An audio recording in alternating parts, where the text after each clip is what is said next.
You want to catch more stripers the next time you go trolling? Well, of course you do, and using planer boards is part of that equation.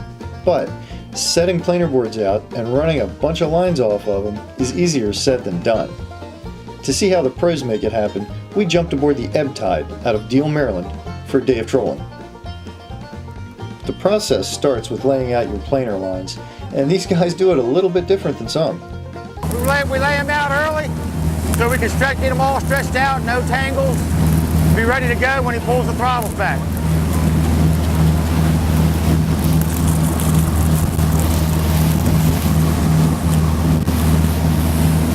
Planer boards can weigh 20 or 30 pounds, so it is a little bit of a wrestle to get them over the side.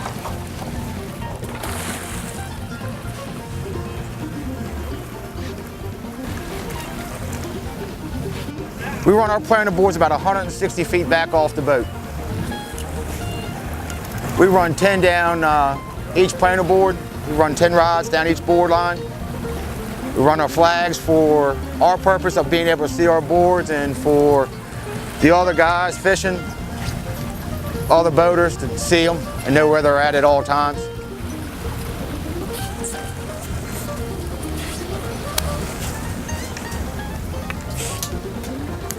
We like the clips. The clips are called Scotty clips. We like them because they're easy to clip on. When a fish hits the clip stays there. The mono will pull right out of the clip.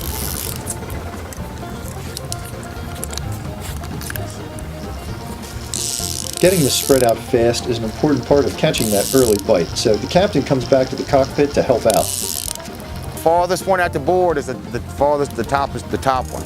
The one that sits closest to the boat sits right here next to the boat, so they don't get tangled up or crisscrossed.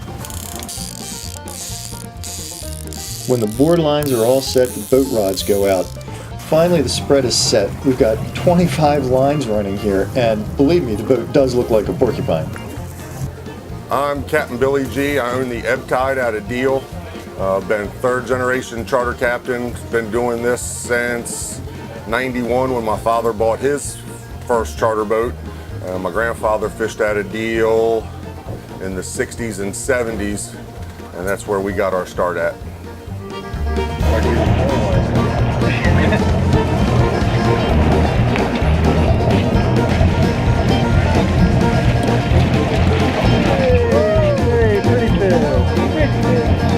We'll be tagging the fish that we released today thanks to the Coastal Conservation Association of Maryland and American Littoral Society program.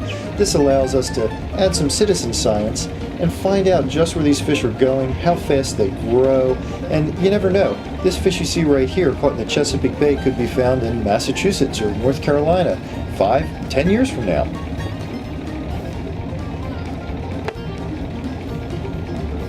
While tagging the fish, we cover its eyes with a wet towel. That keeps it calm. Look at how it reacts when the towel comes off.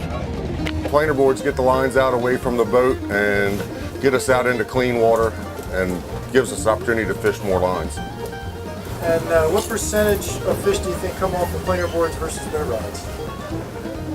The planer boards have been catching about 75% more than the boat rods have been catching, but the boat rods are getting better here the last couple days.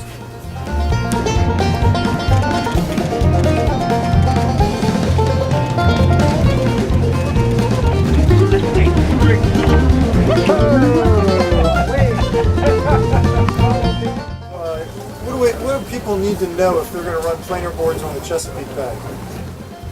One, if they're running boards on the Chesapeake Bay, one, you need to mark them so the other boats can see them.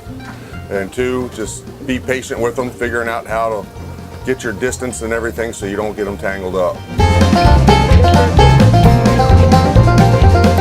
And what about when it gets rough out? Does that make it tougher? Yeah, if it gets rough out, you can, about 3 foot, it starts getting, they'll dive on you and flip over and makes it a kind of a pain. So then what do you do? Stay home. If it gets too bad, you stay home.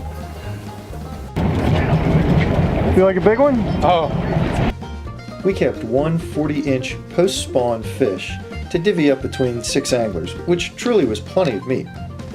And while no one should ever be hassled for keeping illegal fish, we do want to remind folks that these big breeders, they're an important part of the future for the stock of striped bass.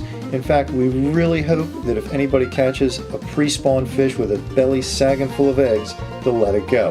And hey, why not consider limiting yourself to just one trophy a season?